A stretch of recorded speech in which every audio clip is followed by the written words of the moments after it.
لیکن ایک بات واضح کر دوں تم پر کہ کوئی گڑبڑ ہوئی تو اس کے نتیجے کی ذمہ دار تم ہی ہوگی۔ میں سمجھی نہیں، آپ کیسی گڑبڑ کی بات کر رہے ہیں؟ کہیں آپ یہ تو نہیں سمجھ رہے کہ میں آپ کو اپنے ساتھ لے جا کر کسی مصیبت میں پھنسا دینا چاہتی ہوں؟ میں نے تشویش سے کہا، دیکھیے مس فنلی، ہم پولیس والوں کو دن رات بدقماش اور بدکردار لوگوں سے ہی نمٹنا پڑتا ہے، اسی لیے ہم شک کرنے کے عادی ہوتے ہیں، سیدھی سی بات میں بھی کوئی نہ کوئی ہیر پھیر تلاش کر ہی لیتے ہیں۔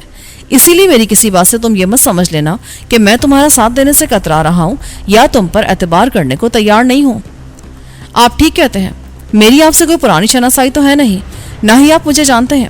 ایسی صورت میں آپ کو مجھ پر اعتبار بھی نہیں کرنا چاہیے، مجھے آپ سے کوئی شکایت بھی نہیں کرنی چاہیے اس سلسلے میں۔ تم غلط سمجھو مس، میں اگر تمہیں نہ جانتا ہوتا، تمہارے بارے میں وہ سب کچھ پھر میں کیسے جان لیتا جس کی خود تمہیں بھی خبر نہ تھی؟ لہٰذا تمہارا یہ کہنا بالکل بھی درست نہیں ہے کہ میں تمہیں جانتا نہیں ہوں۔ بہرحال اب اس بات کو دل سے نکال دو، میں نے کہہ دیا ہے نا کہ میں تمہارے ساتھ چلنے کو تیار ہوں۔ چلیں، آپ کہتے ہیں تو میں نکال دیتی ہوں دل سے اس بات کو۔ پھر یہ طے ہو گیا نا کہ آپ آج رات کو 12 بجے تک تالا کھولنے والے کو ساتھ لے کر میرے پاس پہنچ رہے ہیں؟ میں نے اٹھتے ہوئے کہا، ضرور، اب اس میں کسی رد و بدل کی قطعی گنجائش نہیں ہے۔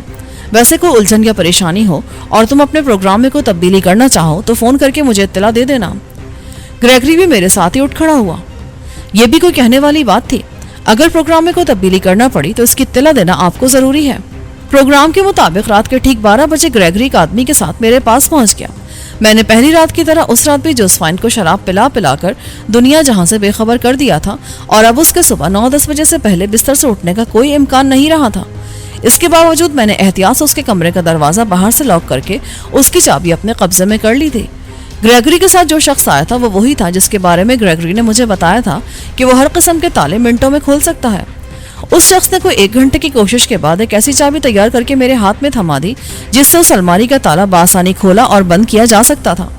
اس کام کے بعد گریگری اس شخص کو رخصت کرنے باہر چلا گیا، کیونکہ وہ نہیں چاہتا تھا کہ میں اس کے سامنے وہ الماری کھولوں اور وہ شخص یہ جان لے کہ میں نے الماری کی چابی کس مقصد کے تحت بنوائی ہے۔ ان کے جانے کے بعد میں نے الماری کھول کر اس میں سے ایک ایک فائل نکال کر دیکھنا شروع کر دی۔ میرے نام کی فائل سب سے نیچے دبی ہوئی ملی تھی مجھے۔ فائل دیکھنے کے بعد میرے سارے بدن میں سنسنی سے دوڑ گئی اور بدن کا رواں رواں تن گیا، دل کی دھڑکنیں بے ترتیب ہو گئیں اور میں بے یقینی کے عالم میں اس فائل کو دیکھ رہی تھی۔ میری حالت عجیب ہو رہی تھی۔